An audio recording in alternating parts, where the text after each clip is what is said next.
It is time, my friend, for troubleshooting ticket number 2. So here's our game plan. 3 basic things. Number 1, I'll present the topology diagram so you can know where things are. It's the same topology diagram we've been using.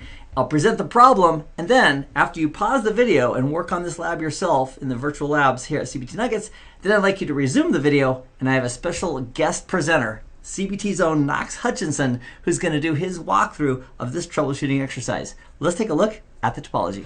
So here's the topology, and it's the same one we've been using. Up here we have our Arizona location, here's Nevada, and then down here is Florida. And the problem for this scenario is that this Windows 10 computer in VLAN 10 here up in Arizona, it cannot ping any of the computers here in Nevada.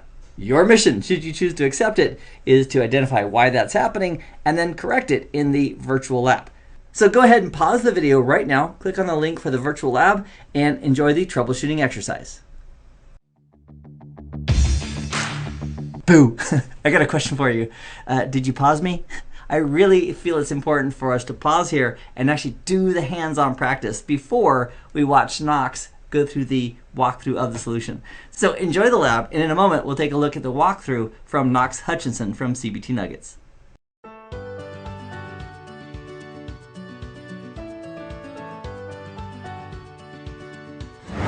All right, Keith sends me a message online. It's, hey, I've got this lab that's broken. Do you think you could jump in there and fix it real quick for me? And I'm like, oh, I love a good challenge. Let's see what you got, Barker. Let's get going.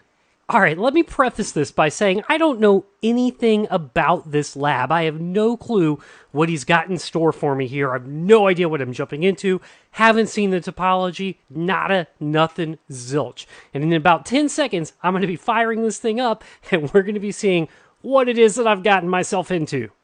So the issue, as I understand it, is this PC right here, my client PC in Arizona, 10.16.0.10, cannot communicate to any of the computers in Nevada. Uh-oh, well, that's not good. I want my devices to be able to communicate to each other. That's kind of the point of networking after all, isn't it? So what we got to do is we got to figure out why this PC that's on VLAN 10 can't communicate to this PC in Nevada.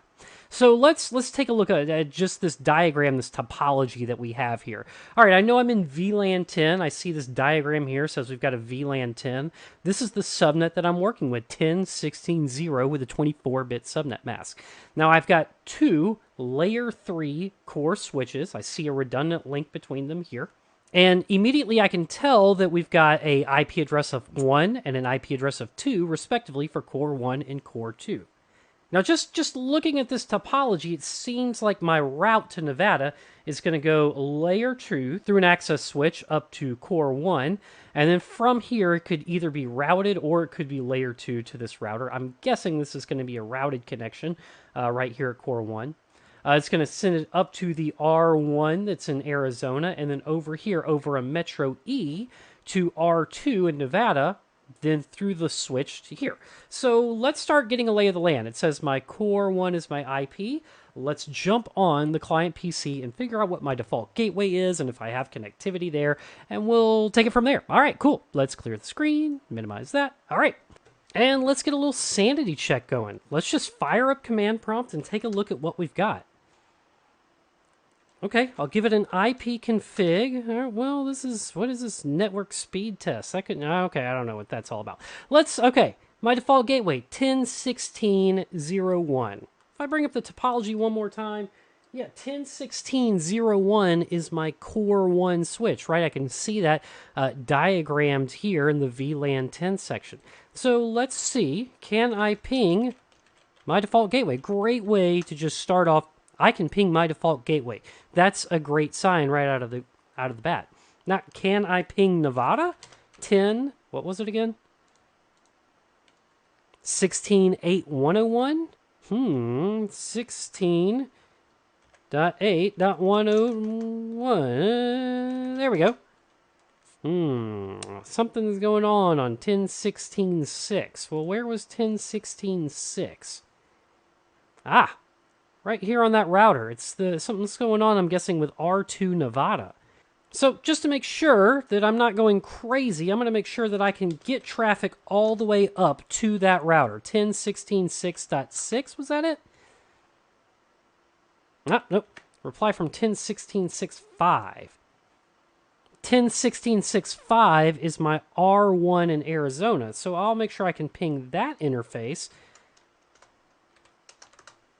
Okay, yep, that's looking good. I can ping that router, but I can't get to the router in Nevada, so I'm guessing my connection is broken there, somewhere between the router in Arizona and the router in Nevada, where there's a Metro E-Link going on in between them. Let's hop on DC Nug here and take a look at what's going on with those devices. Okay, R1 Arizona, just get a lay of the land, show IP interface brief. Take a look at what we got going on here. Okay, here's 10.16.6.5. It's administratively up. And let's go to the R2 in Nevada. Show IP interface brief. Well, I see a bunch of interfaces that are administratively down. I don't see any interface that's in 10.16.6. Now, Gigabit Ethernet 0, 10.16.7, that feels funky to me. Because I'm looking at 0.0. Well, the link should be on 0.0, Ethernet, Gigabit 0.0, and I think we might have the wrong IP address here. Let's change that. Gig 0.0. I hope that's not on Ethernet 0.0. You know what? Let me just make sure I'm not going crazy. Oh, nope, that is supposed to be 10.16.7 for the Metro E. I was reading that wrong. Uh-oh. Okay, so 10.16.7. Yeah, my eyes fooled me here. The Metro E-Link is 10.16.7 here and 10.16.7 here. So 10.16.7 is right. I almost changed an IP address. That would have been devastating. Glad I verified that first. Okay, so we know the traffic is getting up to this router. We're communicating to that router just fine, because I'm able to ping 10.16.6.5, so I'm definitely communicating to R1. So it seems like something's going on with 10.16.7, and it's a /28. I've got to keep that in mind too. Let's jump back on the client PC. Let's jump back on DC Nug and take a look. Okay, here's 10.16.7 going out to 0 here, and 10.16.7 coming in there. So that's a good link. Let's take a look at show interface gig, not big, gig 20. Okay, I see that we've got the /28 set here. That's good. We've got the right subnet mask. We've got the right IP. Let's exit out of this. Show interface gig 00. All right, we're looking good here. We got the right subnet mask. Can my client PC ping all the way out there? Let's do ping 10.16.7.6. Okay, yeah, we've got traffic to the router. So my initial hunch when it said it was failing at 10.16.6, it's not actually failing there. So maybe we've got a layer 2 issue between that router and the host machine. Let's go back and take a look at that. Taking a look at the diagram one more time, I see that Nevada here is going to have 10.16.8 and 10.16.9. 10.16.8 and 9 are VLANs 1 and 2 respectively here.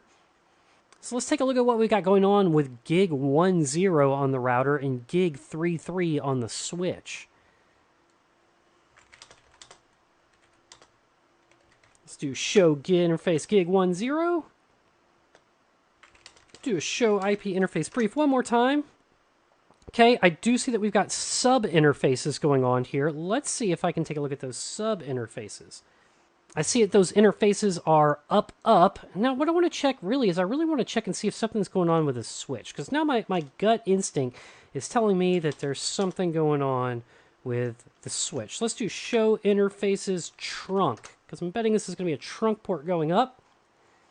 Okay, we've got .1Q trunking, native VLAN is 1, 3.3 is allowing VLANs 1 and 2, that looks good. Let's do show IP interface brief. 3.3 is up, that's good. It does have a VLAN here, 10.16.8.1.11. Now I'm curious if I can ping back across the tunnel here, across the little Metro E, 10.16. 7.5.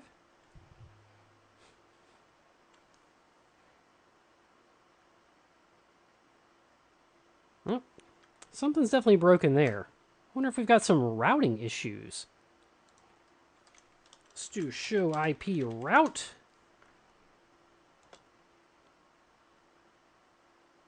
Okay, we've definitely got a route here.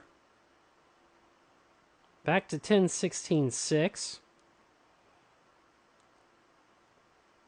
Does R1 have the right route?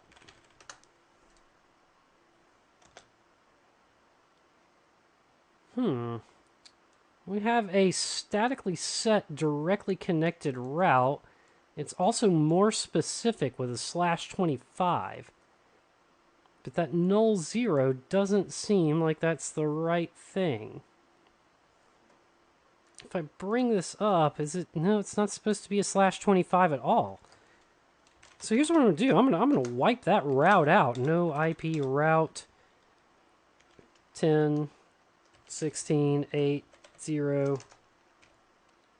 255, 255, 255.128. Exit. Let's do show IP route. Look, I'm Bob. Okay, 10, 16, 8, looking a little better now. I'm just curious.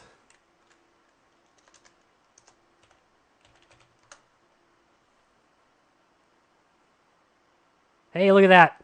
It was a bad route set to null 0. We're now pinging from the client PC all the way to Nevada. Barker, that was harder than I thought it would be, man. But I love a good brain teaser first thing in the morning. I haven't even had my coffee yet. So that's been my troubleshooting methodology, figuring out how we can ping from Arizona to Nevada, making sure we don't have the wrong static routes put in. I hope this has been informative for you. I'd like to thank you for viewing. I am grateful for the willingness of Knox to just jump in and do the troubleshooting exercise. I'm also very grateful for you for taking the time to also walk through the hands-on practice of troubleshooting the IP network. So I've got more in store for you in the very next video with troubleshooting ticket number 3, so I'll see you there in just a few moments. Meanwhile, I hope this has been informative for you, and I'd like to thank you for viewing.